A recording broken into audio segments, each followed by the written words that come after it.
রোজ রোজ সকালবেলা জলখাবারে ওই রুটি তরকারি বা ওটস খেতে ভালো লাগে না। তাই আজকে সুজি দিয়ে চটজলদি একটা রেসিপি বানিয়েছিলাম।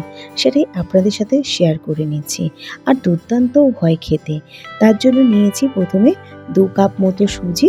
যে কাপ মেপে সুজি নিচ্ছি সেই কাপ মেপে সমস্ত উপকরণটাই নেব। ২ কাপ সুজি নিয়ে নিলাম প্রথমে। তারপরে দিয়ে দিলাম ১ কাপ টক দই। মানে যতটা সুজি তার হাফ টক দই নিয়ে নিলাম। তার সাথে নুন দিয়ে দিয়েছি আর সামান্য জল দিয়ে ভালো করে একটা মসৃণ ব্যাটার তৈরি করে নেব। বেশি কিন্তু জল দেব না, কারণ ব্যাটারটা কিন্তু একটু ঘন বানাবো। বেশ ব্যাটারটা বানানো হয়ে গেছে, এবার ঢাকা দিয়ে সুজিটা ফোলার জন্য অপেক্ষা করব।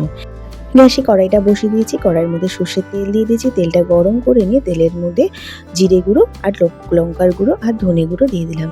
সামান্য জল দিয়ে মশলাটাকে বেশ ভালো করে কষিয়ে নিয়েছি আর দিয়ে দিলাম পরিমাণ মতো নুন।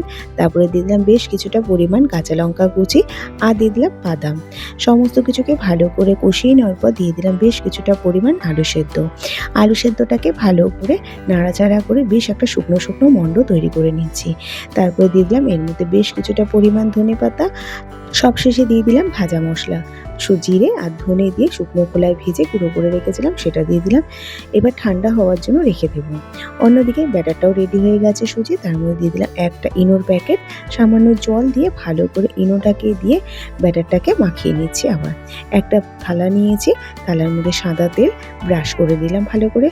তার মধ্যে দিয়ে দিলাম সুজির যে মণ্ডটা তৈরি করেছিলাম সেটা অর্ধেকটা দিয়ে দেওয়ার পরে ভালো করে চামচের সাহায্যে ছড়িয়ে দিয়ে আলুর যে পুরটা তৈরি করলাম সেটা দেওয়ার পর বাকি সুজির যে ব্যাটারটা তার উপর দিয়ে ছড়িয়ে দিলাম। গ্যাসে জলটা বসিয়ে দিয়েছি, জলটা ফুটতে শুরু করেছে। তার মধ্যে একটা স্ট্যান্ড দিয়ে থালাটা দিয়ে ঢাকা দিয়ে রেখে দেবো প্রায় ১৫-২০ মিনিটের জন্য।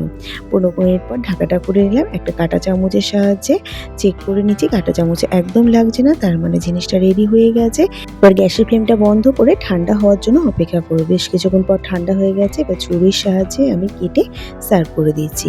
আমি নারকেলের চাটনি দিয়ে সার্ভ করেছি। আমি নারকেলের চাটনির রেসিপি আগেই শেয়ার করেছি, লিঙ্ক আমি ডেসক্রিপশন বক্সে দিয়ে দেব। আজ তাহলে আসি, ধন্যবাদ।